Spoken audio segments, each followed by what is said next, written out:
Okay guys, here we are, Roppongi, Tokyo Tower. Get the quick peek of it. We're going left and Tokyo Tower gone.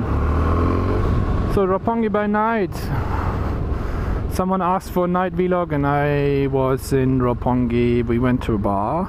So the guys I went camping with, they basically went camping because one of them was leaving, or one couple actually was leaving Japan, or is leaving Japan in like a week or two, and they were all like meeting up, doing a last camping tour. That's the camping tour to me that I joined, and now they have like this last let's all get together and get drunk kind of thing, and I decided to join them again.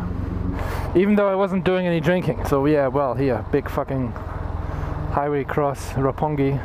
Actually, it's a shame what I'm doing. I should be turning around and filming all the crazy people in Roppongi. But I'm not. I'm kind of leaving Roppongi now. So yeah, the Japan Riders gang that went camping with me met up in Roppongi. Not as many people on bikes because they all wanted to get drunk tonight. There were like 3 people on bikes and I was one of them. I just came from work and I have to say I rarely drink, so why not take the bike? I thought they would like kind of stay longer, and usually the trains stop around midnight, and I thought if I go by bike I could just go home and I didn't have to worry about anything. Yeah, look here, the crazy's out. What the hell is this?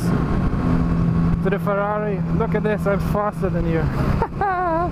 So yeah, Roppongi. So I used to work there, which is kind of funny, I guess. My first job in Japan, when I came here,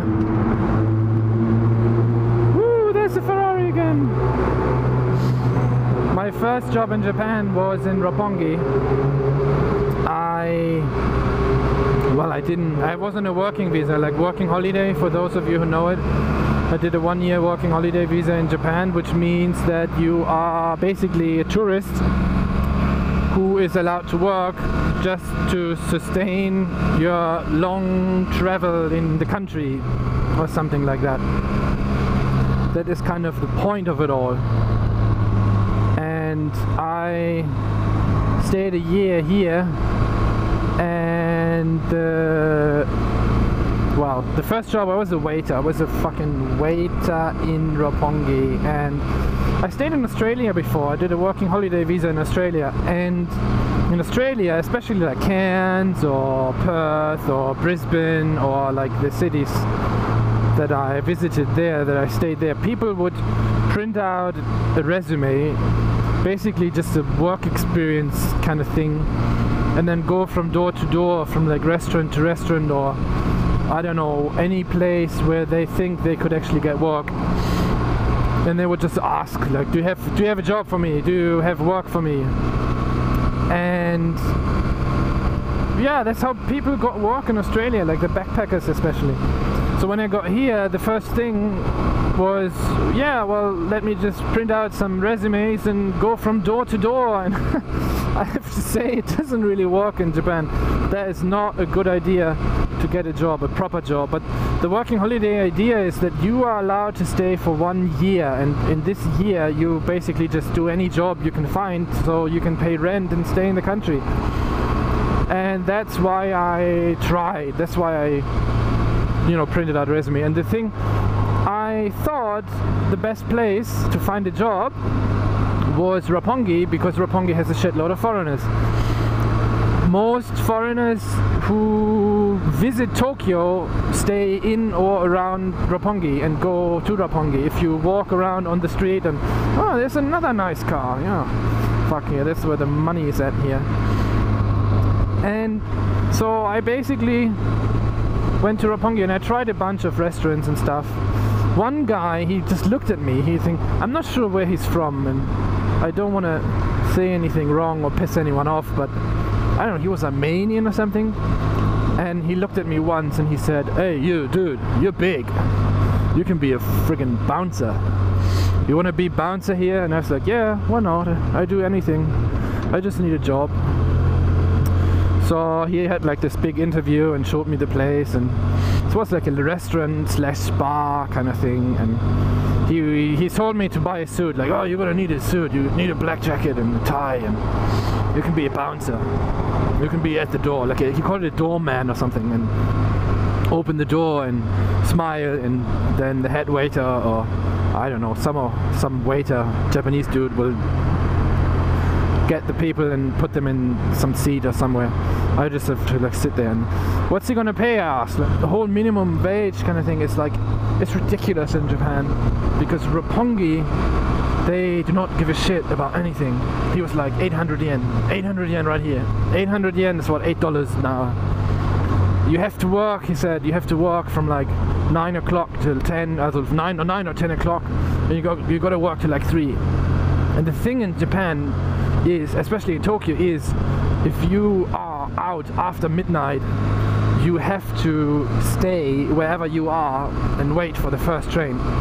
And the first train is around 5-ish, 5:30-ish, especially like city center. That's the first train out.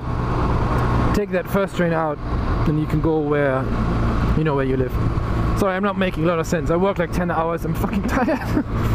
It's like close to midnight and it's dark and it's freaking cold, and you can see I'm not even trying to be fast here. I just want to go home nice and safe, and I can talk to you a bit.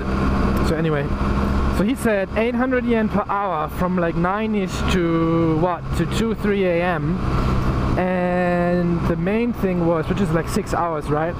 They would charge me half the bar price for food, he said, and since I finish work at 3, I won't be able to get home by 5, so I have to like sit around for 2 hours, twiddle my thumbs. Actually, they lock the bar, they like send everyone home, and I would just have to sleep on a friggin' bench for $8 an hour. So it's like $40, $42 that I make right now. 6 times 8, yeah, great. That would be $48 a night.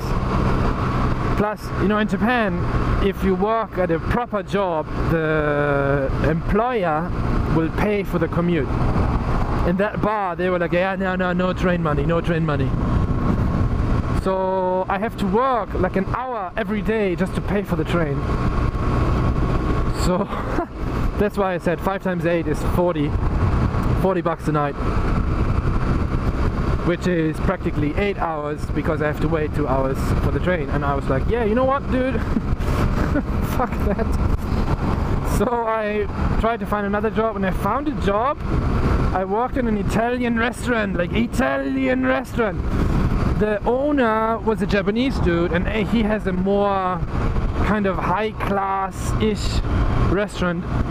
And that restaurant was a good place. And then he had this little Italian pizzeria, Italian restaurant thing, which basically consisted of his manager, who is Japanese, and a Polish dude, a chick from Ghana, who both spoke Japanese pretty well, like almost, yeah, I would say fluently from where I'm standing.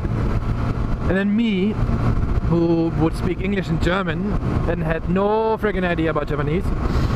And yeah, the the kitchen, Pakistanis and Indian people in a restaurant, in an Italian restaurant.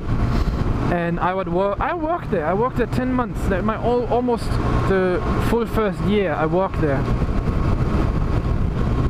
That was hilarious. That was crazy. That was crazy. That was crazy. That was crazy.